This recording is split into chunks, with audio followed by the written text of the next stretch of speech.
হরিদাস কার দাস? হরিদাস ঠাকুর কার দাস? হরি নামের মধ্যেই তো পরিচয়, নামের মধ্যে পরিচয় না, হরি দাস। তো সেই হরিদাসকে সেই সময়ের শাসক রাজা বললেন, তুমি হরিনাম ছাড়ো, না হলে তোমাকে মৃত্যুদণ্ড আমি হাতেই দেব। হরিদাসের পেছনে আর কেউ ছিল? বন্ধু বান্ধব, টাকা, ঘর বাড়ি, ক্ষমতা, রাজনৈতিক নেতা কেউ ছিল? কিন্তু হরিদাস কার ছিল?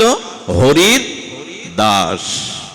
মৃত্যুর মুখে দাঁড়িয়ে একাকী হরিদাস দীপ্ত কণ্ঠে বলে উঠল, খণ্ড খণ্ড হয় যদি দেহ মন প্রাণ, তবু না বদনে ছাড়িবই। এই শক্তি কোথা থেকে পায় হরিদাস?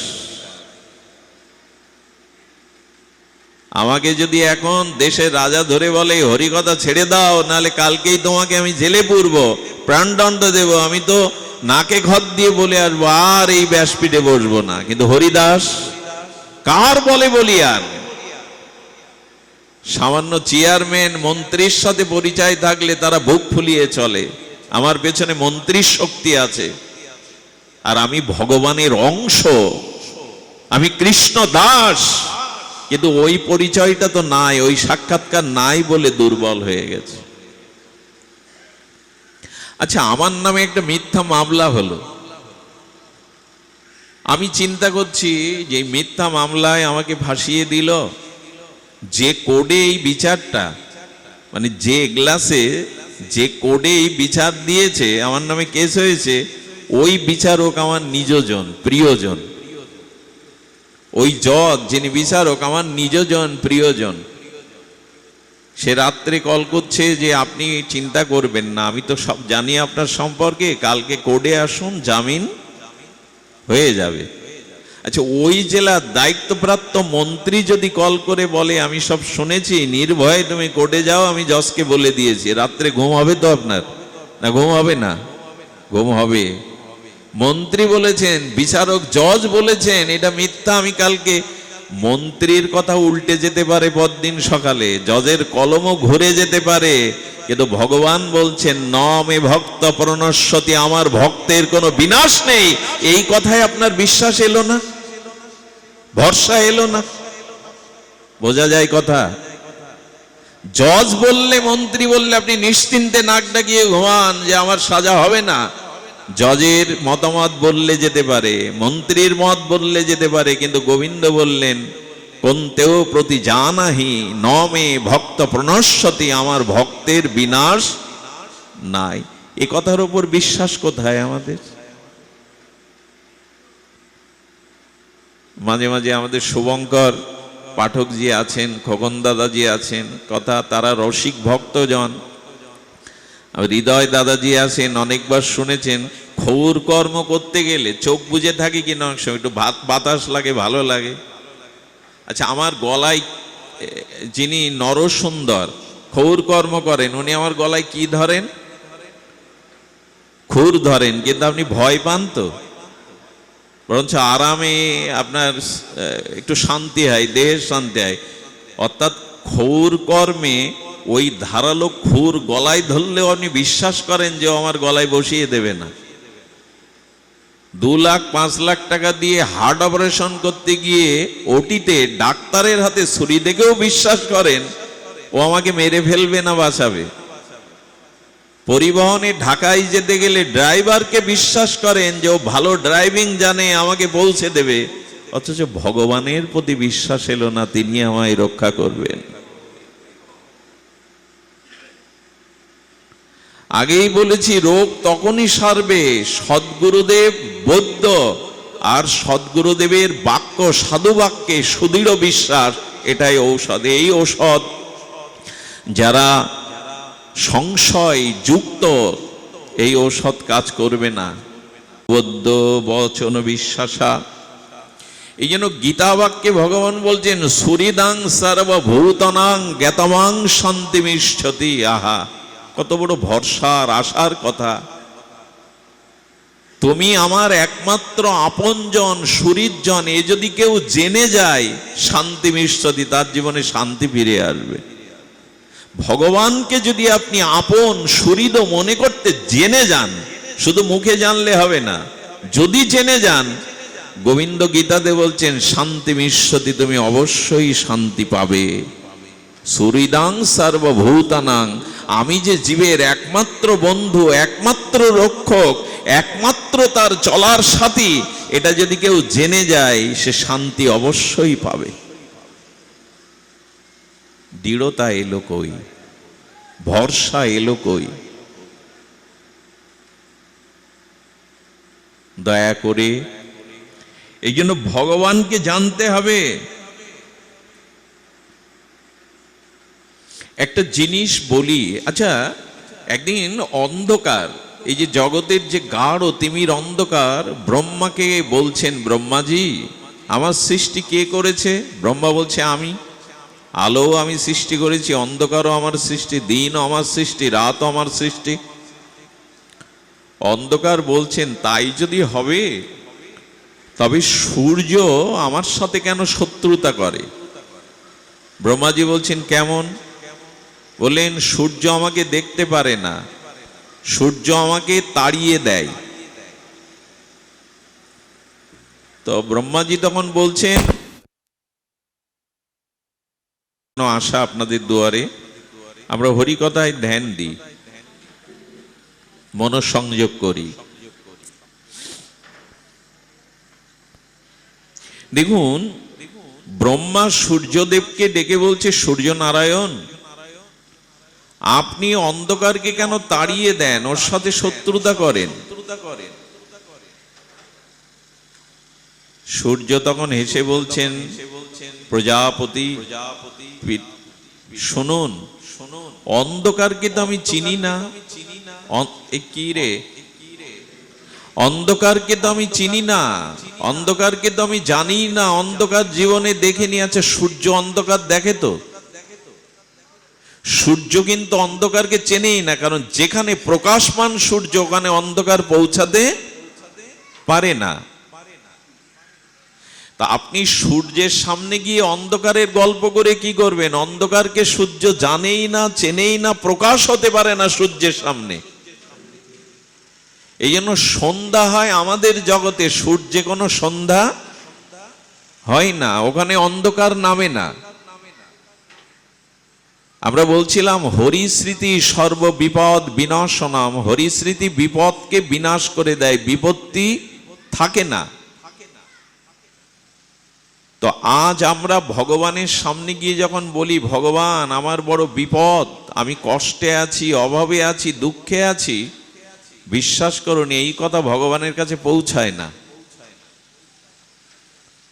কথাটি খুব নূতন মনে হবে আপনাদের, কিন্তু এই কথাটির তত্ত্ব আছে। অষ্টদা প্রকৃতি ভেদ করে ভগবানের কাছে কোনো মায়ার কথা পৌঁছায় না, এটা মায়ার কথা।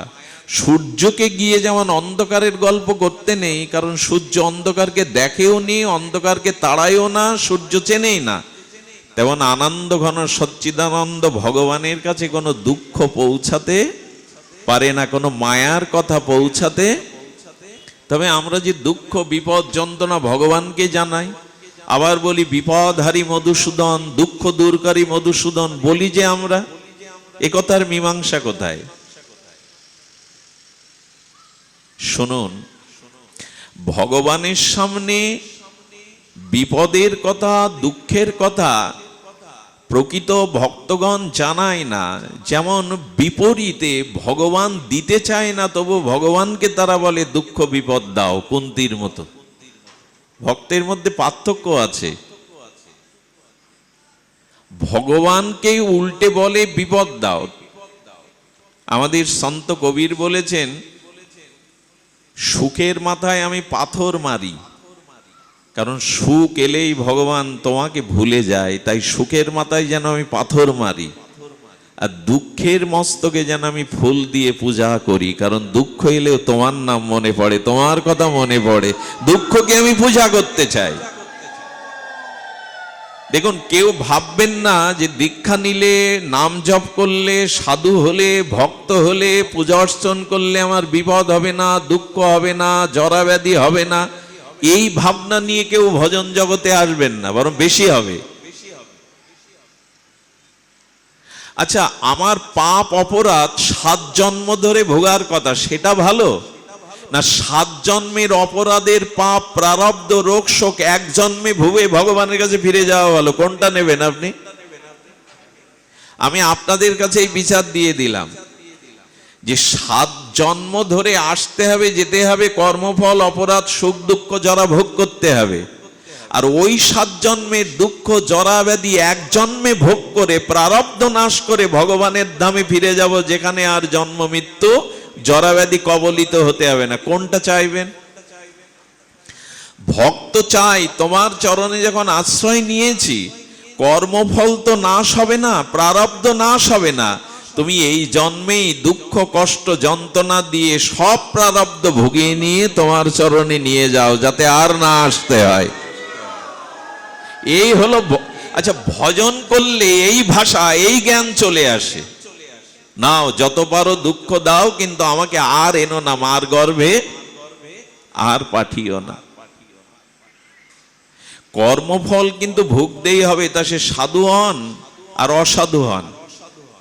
আচ্ছা, আমি একটা নিমের চারা রোপণ করলেন, ওই নিমের চারার গোড়াতে 3 বস্তা চিনি ঢাললেন রোপণ করে, আর ওইখানে 7 দিন ভাগবত পাঠ দিলেন শুভঙ্করকে দিয়ে, আর আমাদের সঞ্জয় কৃষ্ণ ভক্ত সম্প্রদায়ের সঞ্জয় বাবুকে দিয়ে রাগ রাগিনী দ্বারা 7 দিন নাম শোনালেন। নিম মিষ্টি হবে তো?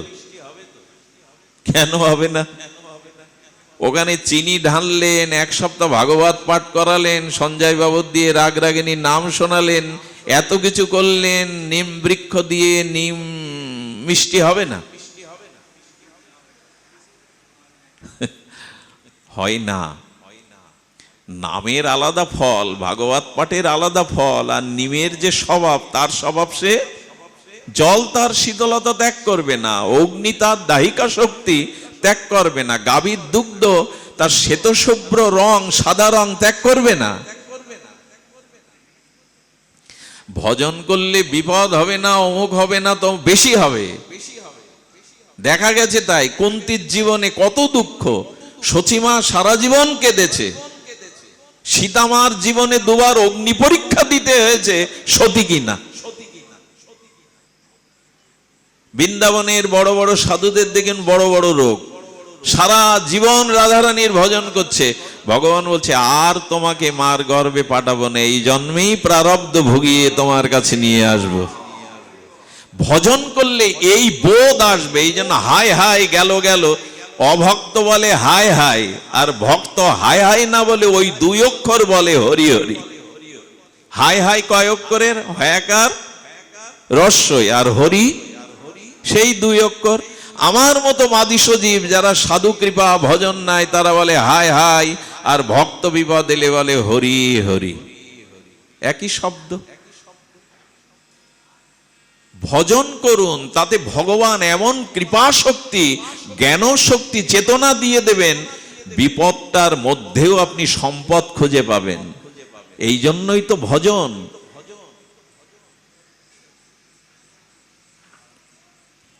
এই জন্য ভগবানের সামনে গিয়ে ঠাকুর এই করো তাই করো, এই বিপদ এগুলো না জানানোই ভালো।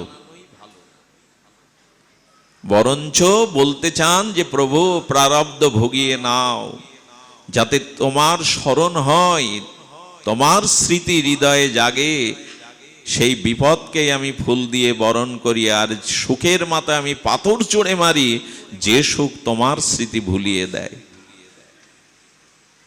দেখুন, জগতে একটা নিয়ম আছে, নিয়মটা শুনুন, কাজে লাগবে। অনেক বড় বাড়ি করেছেন শহরের পাশে, রাস্তার পাশে, সুরম্য অট্টালিকা। মাঝে মাঝে চেয়ার নিয়ে বাইরে বসে নিজের বাড়ি তাকিয়ে দেখি, এত সুন্দর বাড়ি, লোক চেয়ে চেয়ে দেখে। এই যে আভিজাত্য, অর্থ বিত্ত, বাড়ি গাড়ি, সুন্দরী স্ত্রী, এই সবগুলো মাঝে মাঝে আমাদের ঐশ্বর্য সুখ এগুলো অভিমানী করে তোলে। এগুলো আমি করেছি, আমার দ্বারা হয়েছে, অভিমানে ভরে যায়। আবার কারো কুড়ে ঘর, ছেঁড়া কাপড়, বস্ত্র নেই, অভাব অনটন, রোগ শোক, সে ভগবানকে বলে, প্রভু জগতে সব দুঃখ কষ্ট লাঞ্ছনা আমার জন্যই তোমার ব্যবস্থা। এই যে আমি ধনী মানি, আবার আমার সব কিছু নেই, আমি গরিব, আমি হতাশাগ্রস্ত, এ দুটোই রোগ। আচ্ছা, বিপি মানে কি? বিপি মানে হাই ব্লাড প্রেশার মনে হয়, এটা আমার আছে। আবার যদি ব্লাড প্রেশার অর্থাৎ বিপি হাই হয়ে যায়, এটা রোগ কিনা? যদি খুব নিচে নেমে যায়, দুটোই রোগ কিনা? লো হলেও রোগ আর হাই হলেও রোগ। ভগবান বলছে, ধন মান ঐশ্বর্য সুন্দরী রমণী থাকলে অভিমানও রোগ, আমার কিছু নেই, ভগবান আমার দিকে চায় না, আমার প্রতি ভগবানের দয়া নেই, এও হয় লো প্রেশার। দুটোই রোগ।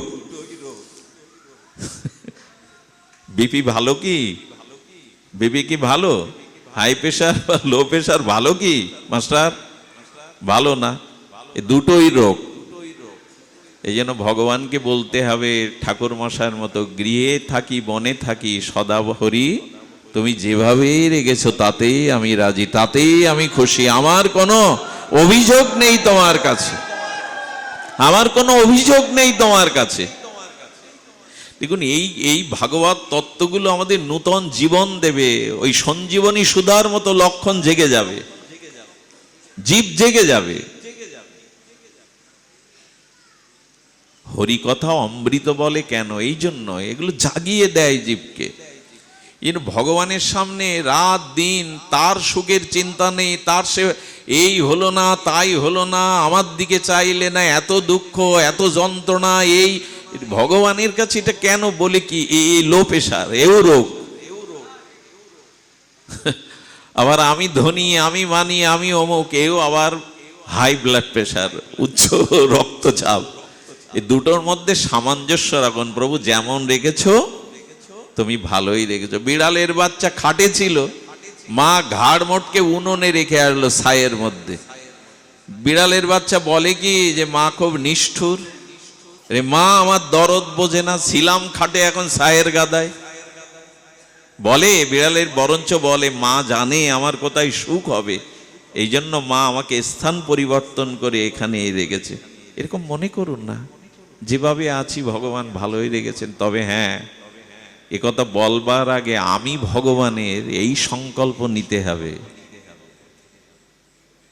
আচ্ছা, বিড়ালের বাচ্চাকে রেখে আসলো উনানে, তাতে ভালো লাগলো, ইঁদুরকে ধরে যদি রাখতে যায় ভালো মনে করবে ও? ইঁদুর হলে তো হবে না, বিড়ালের বাচ্চা হতে হবে। আমার মা যেখানেই রাখছে, তেমন ভগবানের ভক্ত হলেই, ভজন করলেই ওই বিপদ কষ্টের মধ্যেও মনে হবে তুমি কত দয়ালু, তুমি কত কৃপাময়, এই অনুভূতি আসবে। এই অনুভূতিগুলোই ধর্ম, অনুভূতির উপরে, ধর্ম অন্য কিছুর উপরে না। ধর্ম হলো অনুভূতির উপরে। সুধীজন, গীতার একটি সারমর্ম কথা এখন পরিবেশিত হচ্ছে। গীতারই কৃপায়, গীতাশ্রী কৃপায়, গুরুদেবের কৃপায় হাত জোড় করে বলছে, একটু হৃদয় দিয়ে। খোকনদা হাত জোড় করে শুনছেন, চোখের জলের কথা তো নয়, তবু চোখের জলে শুনছেন। হরিকথাকে গলৎকরণ না, হৃদয়করণ করতে হয়। খুব বেশি মনোযোগ না দিলে এটা ভেতরে দাগ কাটে না। সাধুসঙ্গ সবাই করে, হরিকথা সকলেই শুনতে আসে, কিন্তু আজ 35-40 বছরের এই অভিজ্ঞতায় দেখেছি, কোটির মধ্যে, লক্ষের মধ্যে, হাজারের মধ্যে 2-1 জনের পরিবর্তন দেখেছি, সবার দেখিনি। কারণ কি? একই জায়গায় তো আসে, একই কথা তো শোনে। ভক্তি জীবনে, ভজন জীবনে, সংস্কার জীবনে প্রবেশ করতে পারে না কেন? কারণ সাধুগুরু বাণীর প্রতি বিশ্বাস নাই। শ্রীগুরু বৈদ্য চিকিৎসক আর ঔষধ একমাত্র সাধুগুরু শাস্ত্র বাণীর প্রতি সুদৃঢ় বিশ্বাস। এই বাণীর প্রতি যতক্ষণ আপনার সুদৃঢ় বিশ্বাস না আসবে, কাজ করবে না।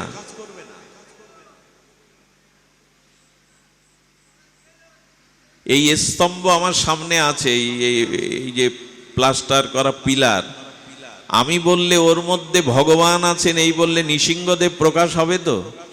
প্রহ্লাদ বললে হলো কেন? প্রহ্লাদের বিশ্বাস ছিল সর্বভূতে হরি আছেন,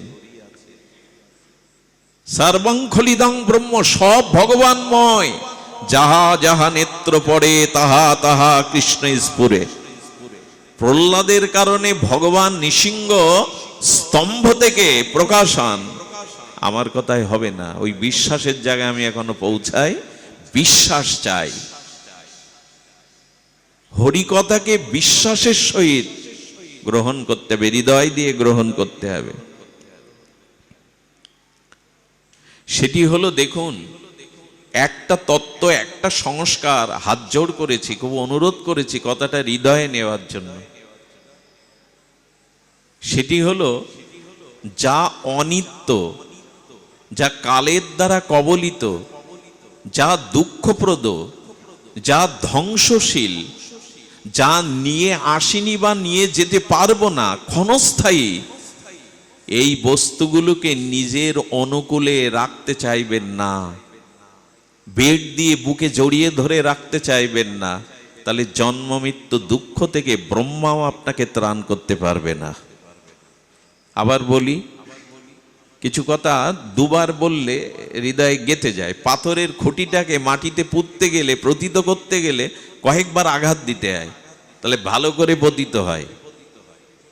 যা অনিত্য, যা কাল গ্রাস করবে, যা ক্ষণভঙ্গুর, যা অস্থায়ী, যা আমি আনিনি, নিয়েও যেতে পারবো না, এই জগতের বস্তুগুলোকে খুব জোরে বুকে আঁকড়ে ধরে নিজের মনোমতো অনুকূলে রাখতে চাইবেন না। এইটাই জন্ম মৃত্যু দুঃখের কারণ। আমরা সব সময় মনে করি সব আমার অনুকূলে থাক, স্বাস্থ্য অনুকূলে থাক, পুত্রকন্যা অনুকূলে থাক, আমার ধন সম্পত্তি অনুকূলে থাক, সব আমার অনুকূলে থাক, আঁকড়ে ধরে বসে আছি এদের। এটাই জীবনের বন্ধন, এটাইকেই মোহবন্ধন, মায়ার বন্ধন বলে। তাহলে কি করতে হবে? দেখুন, যা থাকবে না, যা বিনাশশীল, যা দুঃখপ্রদ, যা কাল দ্বারা কবলিত হবে, এগুলিকে খুব জোরে আঁকড়ে ধরে নিজের অনুকূলে রাখার চেষ্টা করাটাই হলো অজ্ঞানতা। দুটো জিনিস জীবনে গ্রহণ করুন। আজ সংকল্প নিন, আমিও আপনাদের সাথে সংকল্প নেই এই ব্যাসপীঠে বসে, সেবা আর ভজন, ভগবত ভজন আর এই জীব জগতের সেবা, এই দুটিই হলো নিখিল শাস্ত্রের, নিখিল উপদেশের সার। গীতা, ভাগবত, যা কিছুর সমস্ত বেদ, বেদান্ত, উপনিষদ, ভাগবতের সারাৎসার এই দুটি। সেবা কাদের করতে হবে? যে বস্তু ক্ষণস্থায়ী, চিরস্থায়ী নয়, এদের সেবা দিয়ে বিদায় দিন, আর ভজন দিয়ে নিজ প্রেমময় ভগবানকে জড়িয়ে ধরুন। সেবা কাদের? আচ্ছা, একটু দৃষ্টান্ত না দিলে পরিষ্কার হচ্ছে না। আমার পিতা আছে, মাতা আছে, স্ত্রী আছে, পুত্রকন্যা আছে, হঠাৎ দূর থেকে 5 জন অতিথি এলো, আত্মীয় এলো। বলুন, আগে বাড়ির পিতামাতা স্বামীকে খেতে দেই না যারা অতিথি তাদের খেতে দেই? এতে বাড়ির লোকজন রাগ করে? কথা বলতে হবে, রাগ করে কি? রাগ করে না। বরঞ্চ আমরা আজ অল্প কিছু পাই না পাই, অতিথিকে, কারণ কি জানেন, ওরা 1 দিনের জন্য এসছে বা 5 দিনের জন্য এসছে বা ক্ষণিক সময়ের জন্য এসছে। জামাইকে এত আদর করে কেন জানেন মানুষ? অল্প সময়ের জন্য আসে, মেয়েটা তাকে দিয়েছি। জামাই আদর মানে ব্যাপক আদর। খেতে খেতে নষ্ট করছে তবু ঢালবে, জামাই আদর। জানে মেয়েটাকে পেটায় ঘরে দৌড় দিয়ে, তাও আদর করবে, জামাই আদর। কিন্তু ওই জামাই যদি ঘর জামাই থাকে, খুব বেশি আদর। এই জন্য এই যে অর্থ, বিত্ত, যৌবন, বাড়ি, গাড়ি, এগুলো কিছুদিনের জন্য আপনার কাছে এসেছে, এরা আগন্তুক, অতিথির মতো। এরা চিরদিন থাকবে না। যৌবন চিরদিন থাকে, রূপ চিরদিন থাকে, অর্থ চিরদিন থাকে, জীবনে কোন কিছু স্থায়ী থাকে? যারা আগন্তুক, অতিথির মতো এসেছে, এদের সেবা দিয়ে বিদায় করো, যত্ন দিয়ে বিদায় করো। এদের কাছ থেকে সুখ চেয়েও না। অতিথি আসলে বলে টাকা দিয়ে যাও, আমার অভাব যাচ্ছে কিছু দিয়ে দাও। বাড়ির লোক কম খায়, ওদেরকে ধার কবজা করে সেবা করে বিদায় দেয়। ভগবান বলছে তাই করো। এই জগতে যেগুলো পেয়েছো আননি সাথে, অনিত্য অতিথির মতো এই শরীরটা জামায় আদর করো, কিন্তু এটা স্থায়ী নয়। এই শরীর বিদায় নেবে, জরা ব্যাধিগ্রস্ত হয়ে প্রপঞ্চে মিশে যাবে। এদেরকে সেবা করো, জগৎকে সেবা করো। এটা অতিথি, এরা সাথে আসেনি, সাথে যাবে না, এদেরকে সেবা করো। তাহলে কর্তব্য কর্ম কবে? আর কি ভজন করতে হবে নিজজনের। অতিথি তো চলে যায়, কিন্তু আপনজন ব্যথায় ব্যতীত হই কাদের? পিতা মাতা স্বামী পুত্র, এদের জন্য ভগবানকে জড়িয়ে ধরো। ভজন মানে ভালোবাসা, ভজন মানে তার প্রতি অনুরাগ। আর এই স্ত্রী পুত্র কুটুম্ব জগৎ সংসার যা আছে, এদের সেবা দিয়ে কর্তব্য দিয়ে বিদায় দাও। এদের সেবা আমার কাছে, ওদের যা দায়িত্ব কর্তব্য তা যেন আমি 16 আনা পালন করি, কিন্তু জড়িয়ে ধরার চেষ্টা যেন না করি। আচ্ছা, জলকে কেউ মুষ্টিবদ্ধ করে রাখতে পারবেন? একটু কথা বলুন, পারবেন? সংসারকে আজ পর্যন্ত কেউ আঁকড়ে ধরে রাখতে পেরেছে? তবে কেন এত চেষ্টা? এ না হলে হবে না, ওই না হলে হবে না, এর মুখ না দেখলে হবে না, ওই আমার জীবন। দুঃখই যদি পেতে হয়, আমার হৃদয়দা এখানে আছেন, দুঃখ কমলদা চলে গেছেন। কৃষ্ণ ভক্ত বিরহটাই দুঃখ, যে একটা ভক্ত চলে গেল জীবন, এটাই প্রকৃত দুঃখ। কৃষ্ণ ভক্ত বিনা দুঃখ নাহি, দুঃখ মধ্যে কোন দুঃখ সার, রাই কয়ে কৃষ্ণ ভক্ত বিনা দুঃখ নাহি। আর ভক্ত চলে গেল একজন আমার জীবন থেকে। দেখুন, এইগুলো কথা না, এগুলো আমাদের জীবন, এগুলো জীবনের মহাঔষধি। স্ত্রী পুত্র পেয়েছেন, শরীর পেয়েছেন, সংসার পেয়েছেন, এদের প্রতি কর্তব্য করুন, অতিথির মতো সেবা করুন, হাসি মুখে কথা বলুন, কিন্তু জড়িয়ে ধরেন ভগবানকে। এদের না, এরা থাকবে না। এখান থেকে 2 ঘন্টা বার এখানে কেউ থাকবেন এই মন্দিরের সেবক ছাড়া? অতিথি হয়ে এসেছি তো। এটাই গীতার সার উপদেশ। এই আসক্তি কাটাও, জড়িয়ে ধরতে চেয়েও না। কবে বুঝবো বলতে পারেন? সাধু সঙ্গে আসার হেতু এটাই বোঝা, এখানে অন্য কিছু আপনাকে কেউ দিতে আসেনি, এই তত্ত্ব জ্ঞানই দিতে এসেছে। কেন আপনজন বললাম জানেন? ভগবানকে কেন আপন বললাম, শ্রীগুরুকে কেন আপনজন বললাম জানেন? আচ্ছা, পিতামাতা চলে গেলেও, স্ত্রী পুত্র চলে গেলেও মানুষ বাঁচে কিনা? তো কথা বলবেন, বাঁচে কিনা? কথা বলবেন বলি কেন জানেন? আসলে শ্রোতা এবং বক্তার মধ্যে পারস্পরিক যদি মত বিনিময় হয়, তাহলে সেখানে, কারণ পিপাসা না লাগলে জলের খোঁজ কেউ, ভেতরে জিজ্ঞাসাটা না আসলে আমরা ওই তত্ত্ব আমাকে বলা হচ্ছে এই বোধ হয় না। হরিকথা যদি কখনো শুনে মঙ্গল লাভ করতে চান, নিজের চরিত্র সংস্কার বদলাতে চান, 2 ভাব নিয়ে হরিকথা শুনতে হবে। এক, এই মুহূর্ত জম আমার চুলির মুঠি ধরে আছে, এইটাই আমার শেষ সময়, এখনই আমার পরমায়ু ফুরাবে, মৃত্যু আসবে, এই ভেবে। আর একটা হলো, এখানে কেউ নেই, এই কথাগুলো শুধু আমার জন্যই বলছেন এখানে। এই হলো শ্রোতার জায়গা। লাইট দেখছি, প্যান্ডেল দেখছি, কে এলো, কে উঠে গেল, চারিদিকে তাকাচ্ছি, হাত পা ছুটছি, এতে হয় না। পা ব্যথা থাকলে হাত পা ছুড়ুন,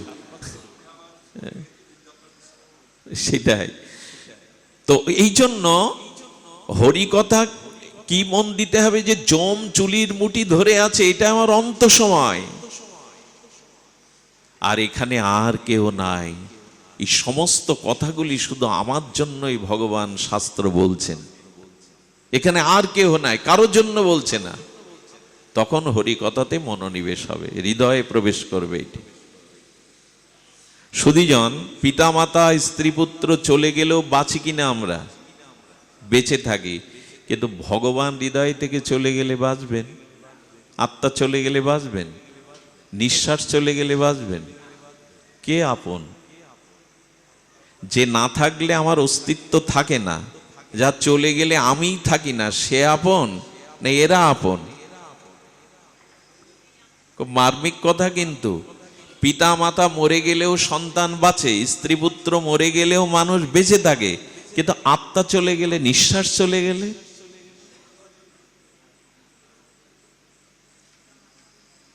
এই জন্য ভগবানকে আপন জ্ঞান করুন। সৌরিদ সর্বভূতানাং জ্ঞাতমাং শান্তিমিষ্ঠতি। ভগবান ছাড়া যে আমার কেউ শরীর নেই, কেউ আপন নাই। সদ্গুরু ভগবানই হওয়ার এই জগতে একমাত্র আপন। উনি নিঃশ্বাস হয়ে আমার সাথে জুড়ে রয়েছেন, আত্মারূপে আমার হৃদয়ে থেকে আমাকে বাঁচিয়ে রেখেছেন। আরও একটা মজার ঘটনা কি জানেন? স্বামী স্ত্রী 25 বছর 30 বছর একসাথে থাকছে, খাচ্ছে, সংসার করছে। স্বামীর জ্বর হলে স্ত্রীর জ্বর হবে এমন কথা আছে কি? হয় কি সব সময়? একসাথে থাকলে কি হবে, আমার জ্বর আমার মাথা ব্যথা ওর হয় এমন তো নয়। কিন্তু ভক্তের হৃদয়ের ব্যথার একটা অশ্রু যদি ঝরে, ভগবানের হৃদয় ভেঙে যায়। কে আপন আপনার? ভক্তের চোখ দিয়ে যদি এক বিন্দু অশ্রু ঝরে, ভগবানের আসনকে বটে হৃদয় ভেঙে যায়। এই জন্য আপনকে চিনুন। এই ভাগবত আমাদের পরিচয় করিয়ে দেয়, এই জগতে যা কিছু তোমার, এগুলো অল্প কিছু দিনের, এগুলো অনিত্য, এগুলো থাকে না। তো ভগবান তোমার জন্ম জন্মান্তরের, চিরদিনের। তাহলে আমরা কি জানলাম? দুটি তত্ত্ব। সংসার, স্ত্রী পুত্র যা কিছু আছে, পরিজন, এদের সেবা দিয়ে, আমার প্রতি ওদের যা দাবি কর্তব্য, সেই সেবা দিয়ে ওদেরকে হাসি মুখে বিদায় দাও। কিন্তু ওরা অতিথি মনে করো, ওরা চিরদিন থাকতে আসেনি। আর ভগবানকে আপনজন মনে করে তাকেই জড়িয়ে ধরো, তিনি চিরদিনের, তিনি আপনজন আমার। এই বোধটা করানোই হলো ভাগবতের কাজ। তিনি আমার আপনজন।